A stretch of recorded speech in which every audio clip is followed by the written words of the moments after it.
Monday Night Football. The Washington Commanders are on the road in Cincinnati to take on the Bengals. My best bets are on the way. What's going on, everyone? My name's Austin from Calling Our Shot. As always, we do a recap of how we did on Sunday. Pretty solid week for us, 5-2 overall. We need to keep building on that this week, and hopefully we can do just that. Could have been 6-1. CJ Stroud still a little bit annoying. If you watch that game, you know what I mean. But hey, 5-2 day. Hopefully you guys made some money with us, and hopefully we can make some more money tonight. Now, this is the second game on Monday night, so we did a completely separate video for the other one, which is Jaguars versus Bills. I will link that video at the top of the pinned comment in the description. It's already live. It's posted right before this one by like 15 minutes. So you can definitely go tap into that, go show that video some love, and hopefully we can have a monster Monday Night Football with 2 games, which doesn't happen all too often. Let's dive in the picks, though, today. I don't want to waste any more of your time. I do want to note in this game, if you want to sign up for Underdog Fantasy, they have a Joe Burrow free square. I have a couple props in the Bengals or the Jaguars-Bills game you could use in this one.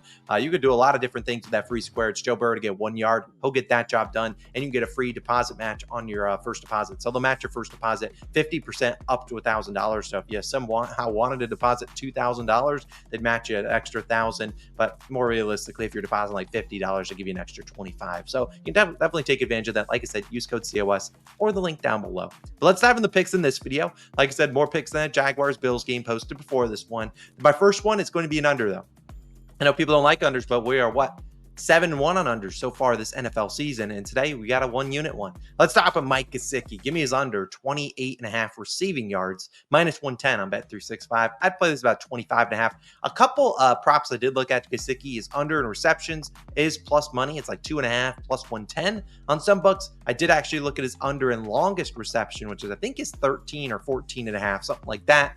I just wanted to go with the regular receiving yards, but obviously I like both those to hit too. Now, Gesicki, if you watched how the Bengals attacked the Chiefs last week, it was, hey, we don't think they can guard tight ends. We're going to attack them via the tight end. And now that we see what Kyle Pitts did to them on a Sunday Night Football, they had a pretty good game. So maybe that's where you attack the Chiefs is via tight ends. Maybe we'll explore that in week 4. However, Gesicki had a monster week. He had 7 receptions for 91 yards. However, in week 1, only 3 catches for 18 yards. Now you see the return of T. Higgins. He should be back here. I'm not going to say T. Higgins is going to play 100% of snaps like he probably will in 2 or 3 weeks, but he's certainly going to be a factor in the pass game. And we know Jamar Chase is going to be a factor. And outside of that, I mean, what does Gesicki drop to the 3rd, 4th option in this passing offense against a bad secondary? I'm sure you could say, hi, Austin, the Commanders are a terrible secondary, but I don't necessarily think that helps Gesicki. If anything, it helps Chase and Higgins. Those guys will be able to get open.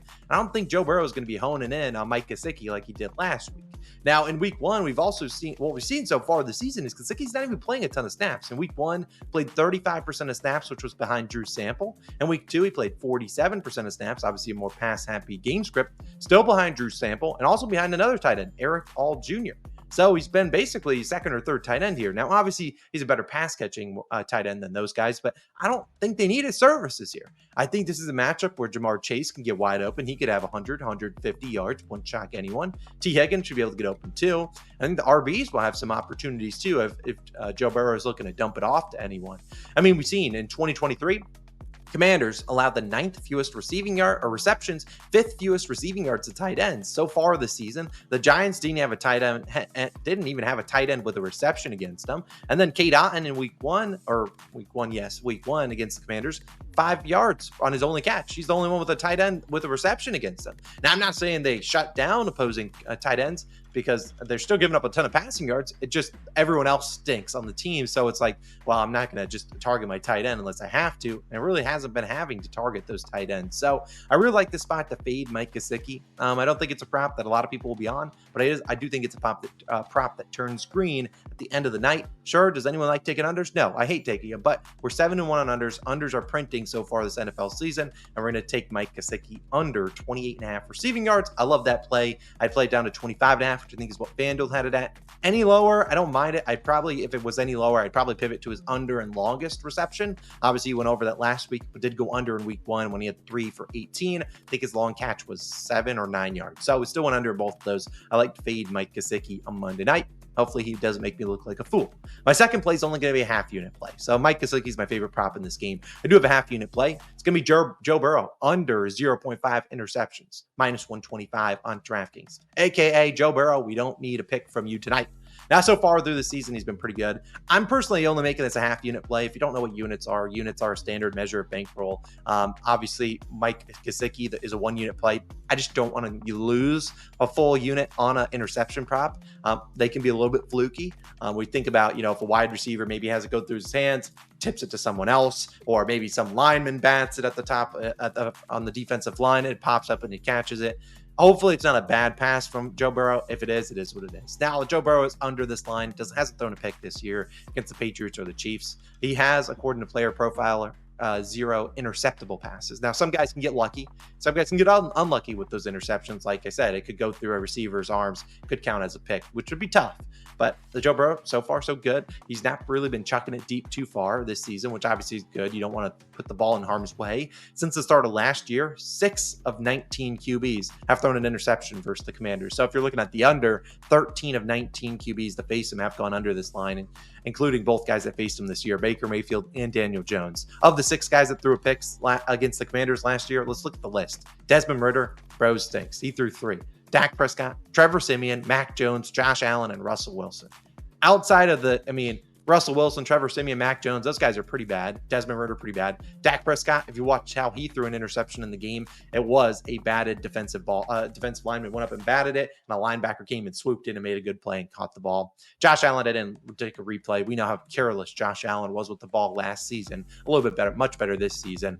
Honestly, I think Joe Burrow is obviously a lot better than most of that list. Sure, you could say Dak or Josh Allen are better than him, whatever. Joe Burrow typically is pretty good at protecting the ball. Last year wasn't the best at it. He did throw a pick in 5 of his 10 games, but I think this is a much better year and a much better matchup for him. I don't think he needs to put the ball in harm's way. At the Pike, look for Jamar Chase. Whoever's guarding him can't guard him. Throw it his way. And as long as the DB doesn't make a miraculous play, I really do like this under for Joe Burrow. Only playing it for a half unit because, again, interception props can be a little bit fluky, but if this one does cash, maybe it's one that we keep going back to this season.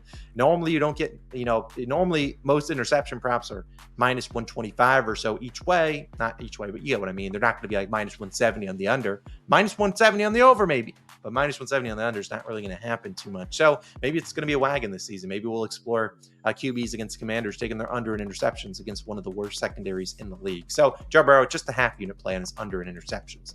Before I dive into Underdog Fantasy Parlay, typically I will talk about who I think wins and covers or the over and under a lean in this game. I honestly don't have a great lean here.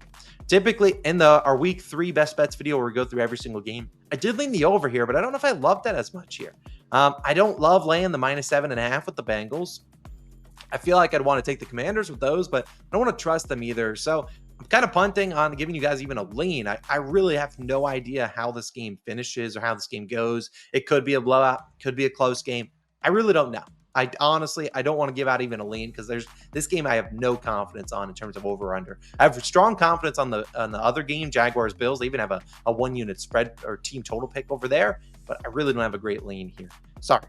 But of course, we finalize with an Underdog Fantasy entry. A reminder, use code COS. They'll match your first deposit up to $1,000 with a 50% match. And you get a Joe Burrow free square, which you could not really throw it in this parlay on the screen, but you could replace my lower in interceptions. Jamar Chase higher, 78.5 receiving yards. And I played Jaden Daniels. His regular line's about 50.5. I reduced it by 10 yards, something you can do on Underdog Fantasy, down to 40. I think he gets that. Could be tight getting to the 50 plus, like he did last week when he had 44. If you want to throw Mike Gesicki in there, you can. I honestly just forgot to, but Mike Gesicki, you certainly can throw him in there for lower receiving yards. I forget what their line was, but I think it's going to be a winner. Turn $20 into $75. We'll take it. Those are my favorite picks. A reminder, 2 things. Number 1, sign up for Underdog using our code COS or link in the description. I appreciate if you use that code. Help support the channel. Number 2, if you want to know my favorite picks, Jaguars, Bills, I have a team total pick, I have a player prop, a bunch of other stuff. Go check out that video somewhere linked on the screen. Number 3, day 5 of the ladder challenge should be live later on today, probably around lunchtime. I'll link that on the screen with the YouTube short once it is live. You guys have a wonderful Monday. Let's dominate. Let's have a day. Let's end week 3 strong. And I'll see you guys in the future videos. See you then. Peace.